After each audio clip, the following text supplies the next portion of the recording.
Aprender a vivir con la ausencia. Conversaciones sobre el duelo. Con Ruth García, Paco Sánchez y Mireia Rosique. Pues en este episodio de Aprender a vivir con la ausencia nos adentramos en un duelo que no siempre se reconoce, pero que atraviesa miles de familias, la pérdida que deja la adicción. Detrás de cada consumo hay un vacío, un dolor no nombrado, un intento desesperado por anestesiar algo que no se sabe cómo sostener. A veces la adicción llega después de una pérdida, otras es la propia adicción la que va generando pequeñas ausencias, la del vínculo, la de la confianza, la de la persona que éramos o que esperábamos recuperar.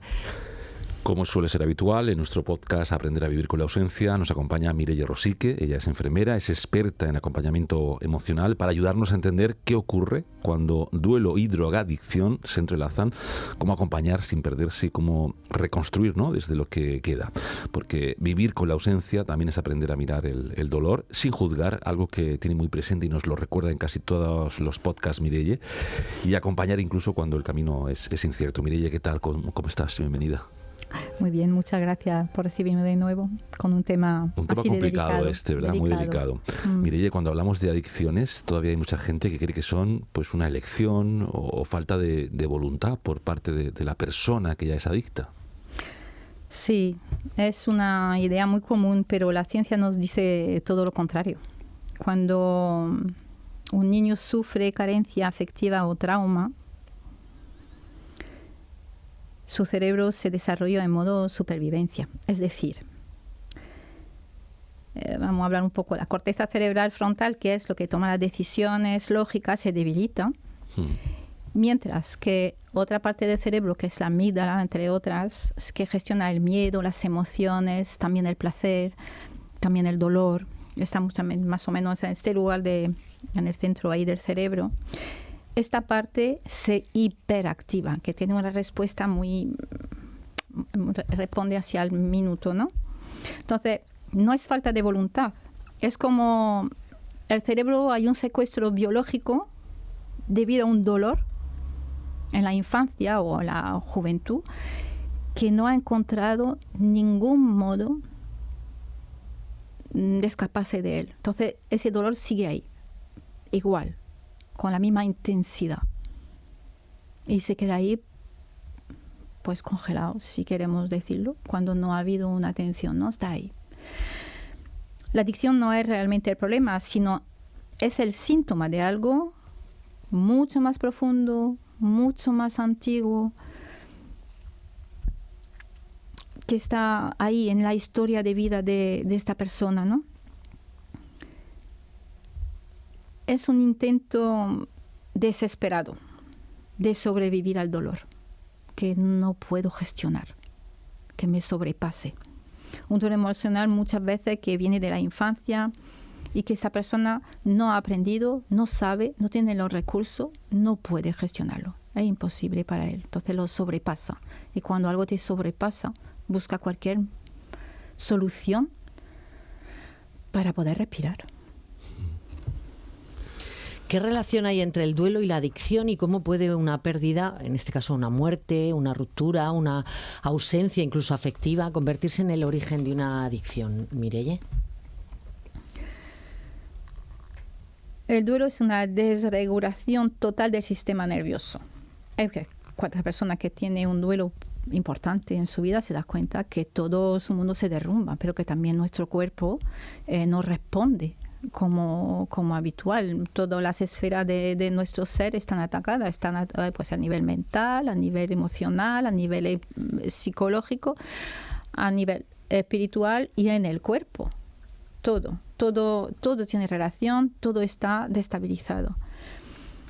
Entonces, cuando perdemos a alguien o a alguien vital, que normalmente nos hace sentir, esta persona nos hacía sentir que estábamos seguros, que estábamos amados, pues cuando perdemos todo esto, el cuerpo, la mente, el cerebro entra en un estado de alarma consciente. Y cualquier persona que ha vivido un duelo importante lo sabe que hay un ruido en el cerebro que no para día y noche, un dolor que presiona en el cuerpo que no cesa, y estás en constante alarma, como que estoy en peligro, estoy en peligro, estoy en peligro, estoy en peligro. Es así, sensación del cuerpo, ¿no?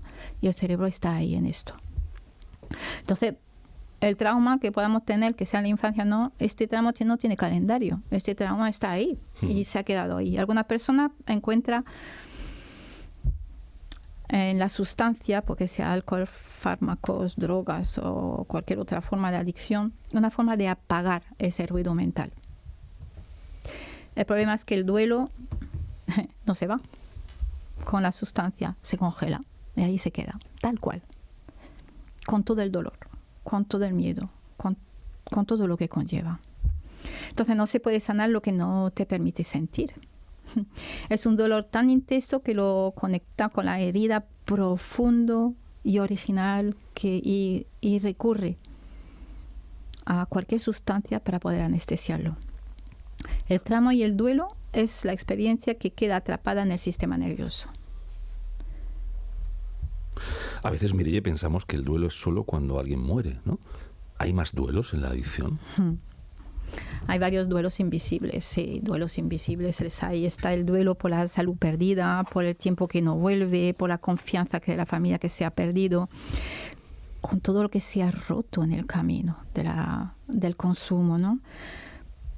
Y también por la falta de atención, por la mirada juiciosa de los otros, por la mirada juiciosa que hacemos de nosotros mismos, por la falta de amor, falta de compañía, falta de autenticidad, falta de amistad, falta de todo lo que hace que el ser humano seamos humanos. Entonces se deshumaniza, ¿no? La persona, al fin y al cabo, se deshumaniza, tanto desde fuera como desde dentro. Y esto es muy triste. Y ahí el duelo también de identidad. Quizás es el más duro, es ese duelo, ¿no? De quién era yo antes de esto. Porque se ha perdido en el camino, se ha perdido completamente. Y el juicio social que hace de la persona sienta que no vale nada, no tiene ningún valor. Y ese autodesprecio, ese desprecio de fuera y el autodesprecio de dentro es lo que más alimenta el consumo y las recaídas. Yeah. ¿Y se puede sanar después de una infancia complicada, con pérdidas, con duelos o incluso con maltrato? Sí. Las palabras clave que diría sería resiliencia y esperanza. Sí, por supuesto, según la neurociencia y gracias a la neuroplasticidad del cerebro, puede recablearse, puede volver a generar nuevas conexiones y reconectar. Pero esto no es fácil, no se hace, no es magia. El acompañamiento del duelo permite que la persona, y ese acompañamiento cercano, seguro, compasivo, le va a permitir a esta persona que descongele ese dolor en un entorno seguro. Entonces, cuando el trauma se procesa y el niño interior de esta persona siente que está visto, mirado, acogido y protegido por el adulto que está ahí en ese momento, la necesidad de la anestesia química empieza a perder su función. No que la pierda de todo así de un día para otro, no, es un camino, como todo el proceso de duelo es un camino, es todo un proceso. Pero es fascinante cómo la ciencia moderna y la psicología humanista convergen a este punto. El cerebro es maleable y lo que el trauma rompió, la relación humana, el autoconocimiento, la aceptación de cómo estoy ahora, puedo repararlo todo. No es fácil, ¿eh? Más bien es muy difícil, es muy trabajoso, muy largo. Se necesita paciencia, mucha compasión, pero vale la pena, porque devuelve la vida.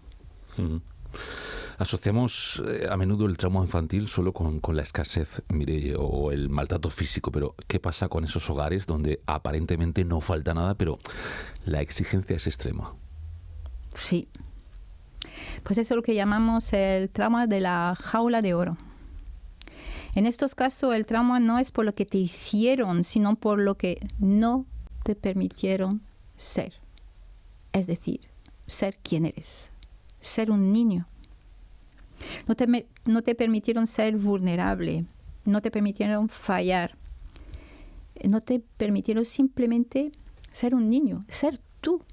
Ese niño que tú eras, no el niño deseado, esperado, imaginado, o lo que sea que se espera, ¿no?, en un niño. Cuando el amor es condicionado al éxito. El sistema nervioso vive en en un estado de amenaza constante, igual que en un ámbito donde hay maltrato físico más evidente. Es lo mismo, por ejemplo, a nivel del cerebro. Hay esta sensación donde un maltrato constante, un machaque constante de la personalidad.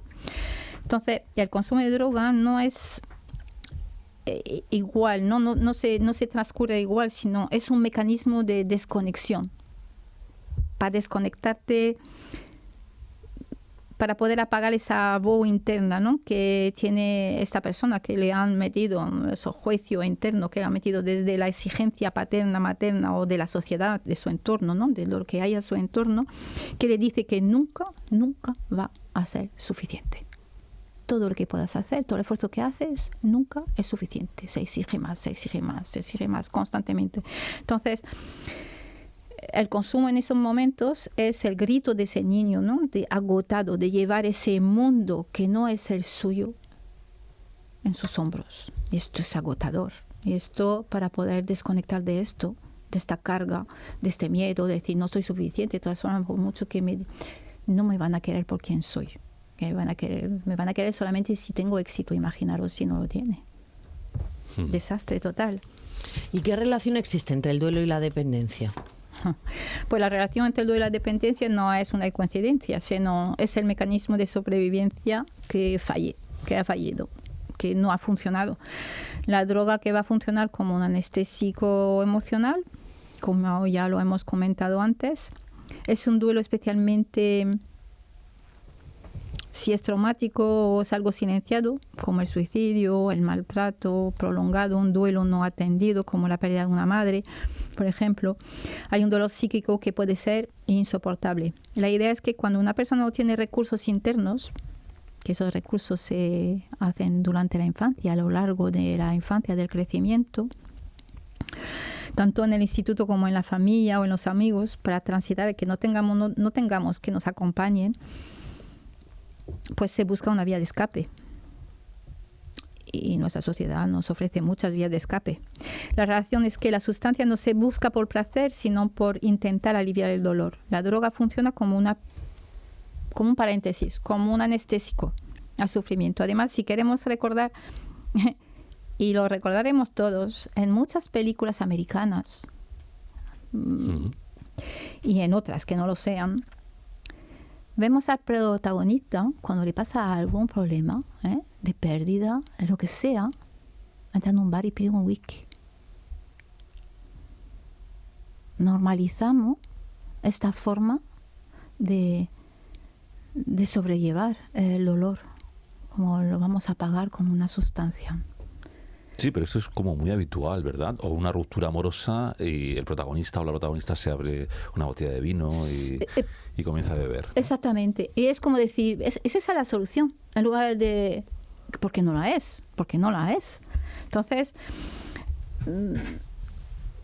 hay una dicotomía entre lo que es la realidad y lo que se debe hacer. Luego, la exigencia que se le pide a las personas y lo que se le enseña, porque funcionamos todos de muchas decenias con la televisión y es el ejemplo, ¿no? Pues, en fin, es el ejemplo de contradicción que puede tener nuestra sociedad. El problema es que mientras que estás anestesiado, el duelo se congela y no se procesa. Y al despertar el dolor,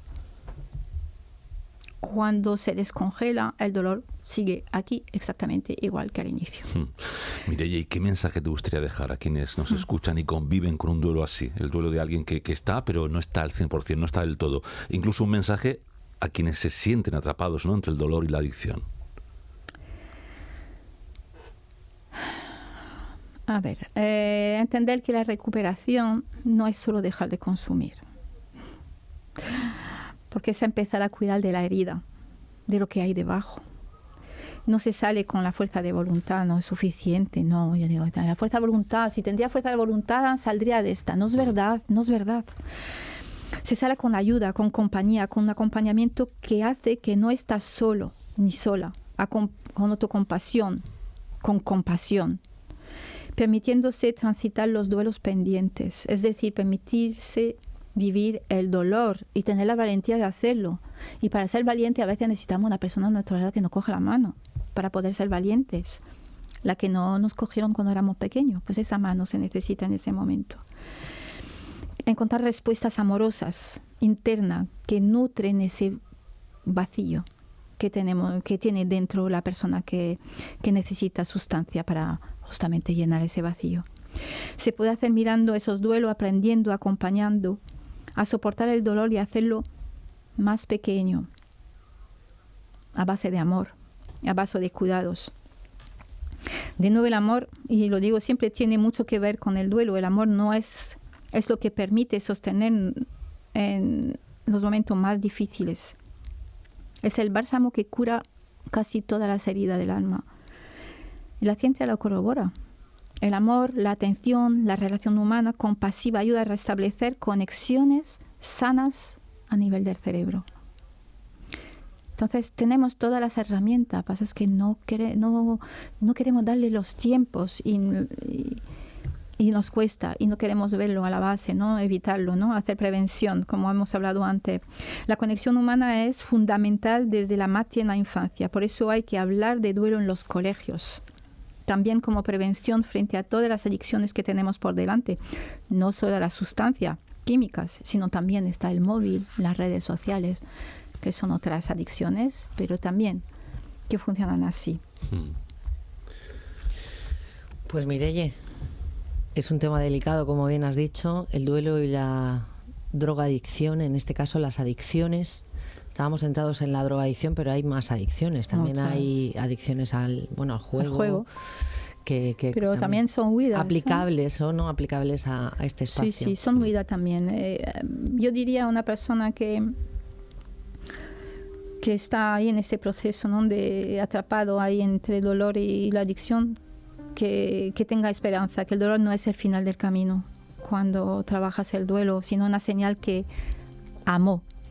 hubo amor y que lo amaron, y en esto puede recuperar, que tiene que buscar una mano, un espacio amigo donde poner sus palabras, su silencio, y recordar que por muy oscuro que pueda ser el túnel, el simple hecho de que yo esté aquí escuchando esto, que hoy nos pueda escuchar, significa que su chispa vital sigue intacta.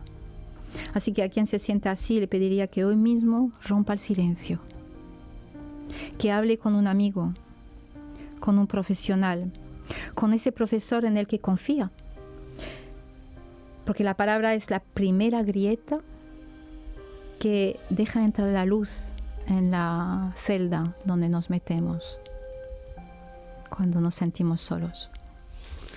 Gracias, Mireille. Hasta la próxima semana. Gracias a vosotros. Cuídate.